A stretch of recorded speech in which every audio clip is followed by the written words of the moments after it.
In this video, I want to share with you my watch collecting story.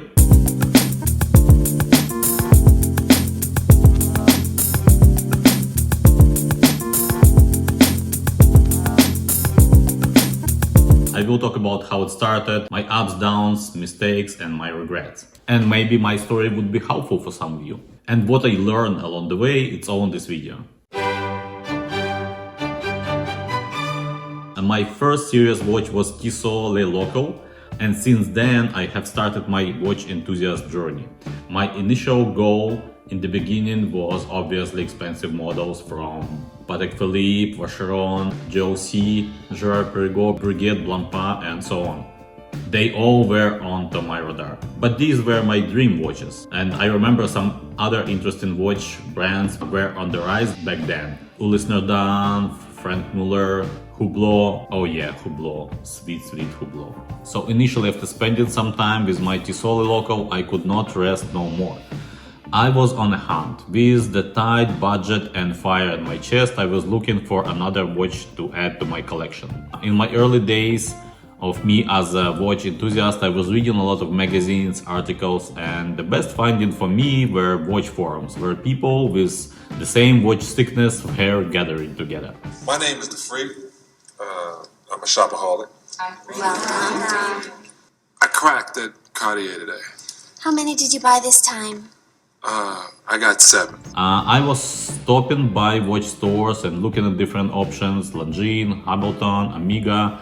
Also, I was on a lookout for some nice vintage watches, and there I was sucked into a black hole. Omega DeVille, Omega Seamaster Quartz, Universal Geneve, Polar Outer, Girard-Perregaux, Giromatic, all these watches were coming to me, and not also coming to me, but they were leaving me as well. As I was trying to climb higher in the hierarchy of watches, I knew that I already was spending more than I could afford. So my game plan was to sell some of my current watches in order to buy a new, better one. Or as I thought so. So at some point I sold most of my watches in order to buy Girard-Perregaux that I really wanted. At that time it was a classic and pretty rare Richwell model, which by the way I'm still regret selling. I was happy with this watch, and for some time I thought that I'm done because the brand was pretty high, the watch was great, and I was really happy with this watch for some time. But then I learned that this watch is not covering all my needs. It can be a one watch collection, and it can be an everyday watch, because obviously it's a classic watch. So I ended up selling that watch, which I actually sold with some profit. And that was the time for me to reevaluate my approach to Rolex. I think many watch enthusiasts are going through similar phases in their journey. First, you don't like Rolex watches because they are too simple, too well known, right into your face watches. You feel that you as an enthusiast simply cannot buy Rolex because you feel like you above that. You have more knowledge about watches, complications, and you understand that Rolex is pretty simple watch. It's really expensive, it's well known, and it's kind of simple watch, so it's not for you. It's for people who know nothing about watches. You have a knowledge about IWC, Blancpain, Girard-Perregaux, even Omega is better, a true enthusiast choice compared to Rolex. At some point, I must say that I experienced a few disappointments along the way. Like for example, before getting into the watches, I was pretty sure that if you buy a Swiss watch, any Swiss watch, you can be covered for years to come, and you can do all sorts of things with them, like swimming for example. But to my surprise, I learned that not with every Swiss watches you can swim with. The watch should have at least about 100 meters of water resistance in order to be swimmable. And better yet, it has to have a screw-down crown. I know you potentially can swim even with 50 meters of water resistance and no screw-down crown, but I am comfortable with at least 100 meters of water resistance. So, with my journey, I came to realization that Rolex's simplicity is actually something that I can appreciate now. I came to a realization that Rolex watches are popular for a reason any watch collector or enthusiast can appreciate. Another reason I think that I was looking to close this chapter of my life with 1 or 2 watches that will sum up my collector's journey, and I will be free from this obsession. So I sold my Girard-Perregaux, as well as some other watches that I had, like Frédéric Castan, Maurice Lacroix, Bon Mercier. I had different watches from different brands. and I was able to find two vintage Rolexes, a classic Datejust from 80s and Rolex Osteoparts.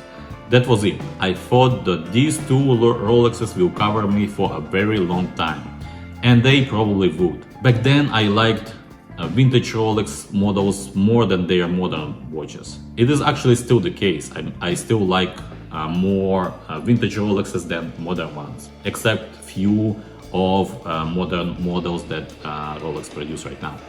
But there is a problem with vintage watches. You have to be gentle with them. I could not wear them everywhere. So basically, the Rolex that's supposed to be my everyday watch could not be my everyday watch. And that was the situation that I ended up with two vintage Rolexes that could not be my everyday watches, which was pretty weird. I would not risk swimming in them. Yes, there were big chance that those watches would be fine in the water, but I still did not feel comfortable to swim with those vintage Rolexes. I didn't want to risk an expensive maintenance in case if the watch would not be strong enough to keep the water out. So I bought a simple Seiko Solar chronograph as a beater watch. Then the strange thing happened to me. I lost interest in watches. My Rolexes mostly were in my drawer, and I was wearing that Seiko most of the time. My philosophy back then was simple. If you don't use a watch, you should sell it, so someone else would enjoy it. Which I did, and I regret it.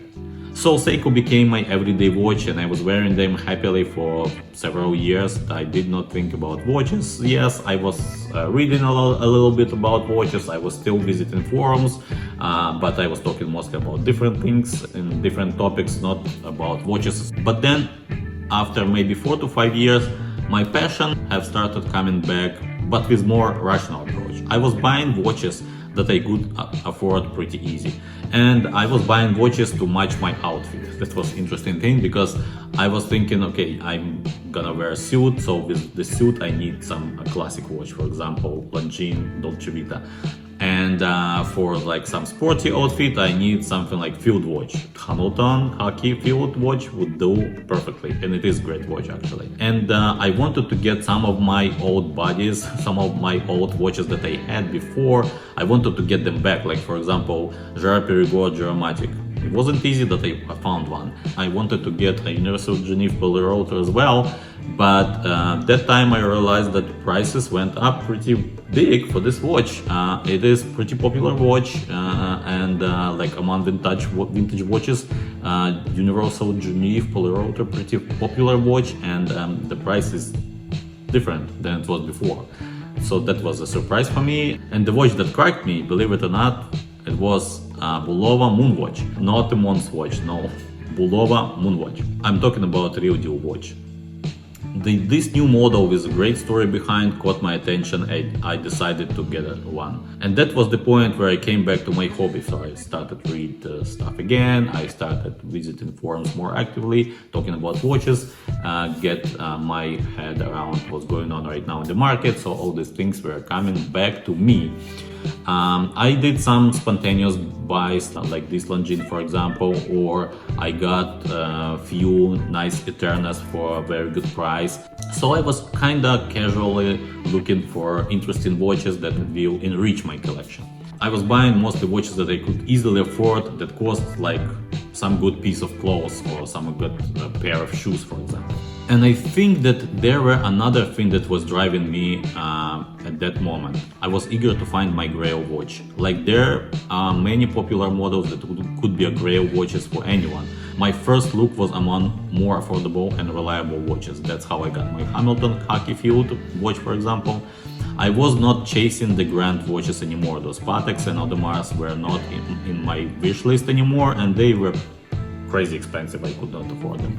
They have skyrocketed to the galaxy far, far away. So the watches I was after were kinda in the mid-range, that would deliver a good quality but won't be crazy expensive. Something from TAG, Omega, Longines, Breitling, and Rolex, of course. But actively coming back to the watch world, I faced some unexpected surprises, like the Rolex situation, for example. I remember a time when you could walk into the store and simply buy a Rolex for the retail, or even below the retail sometimes. I'm talking about regular Rolex models, not like some rare Daytonas. I'm talking about Explorer, Datejust, Oyster Perpetual, all those models that some time ago were widely available, not any Rolex AD. So So the situation clearly was different, and one could not simply go into a store and buy a Rolex these days. One does not simply walk into Mordor. That time was gone. Now, in order to get a Rolex, you need to make a lot of jumping through the hoops. I was not ready for that. And that's how I came to Tudor.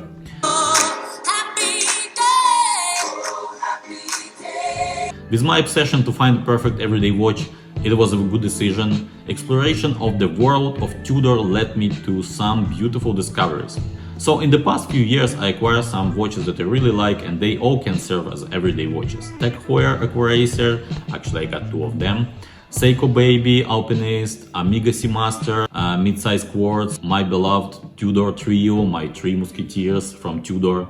And so I'm still on my watch enthusiast path. But what I learned by far: don't sell your watches if you really like them, even if you don't wear them for some reason, or you're temporarily tired of them, or you want to find another watch, because there's a chance you may regret it, like I did.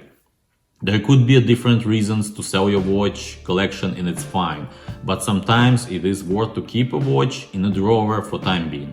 I really regret selling some of my watches like Rolex Oyster Quartz, Gerard Perregaux Richeville, Universal Genève Polar Rotor, and some others too.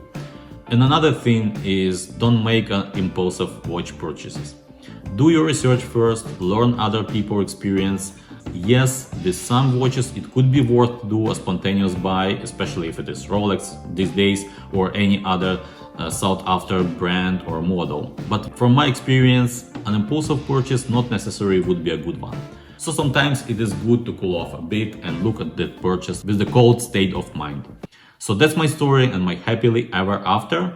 Tell your story in the comments down below. I really would love to read your stories about your experience, your watch collecting experience. Have you found your grail watch or not? Or you still chasing it? Thank you for watching. If you like the video, give it a thumbs up. Don't forget to subscribe, and I will see you next time. Take care and happy collecting.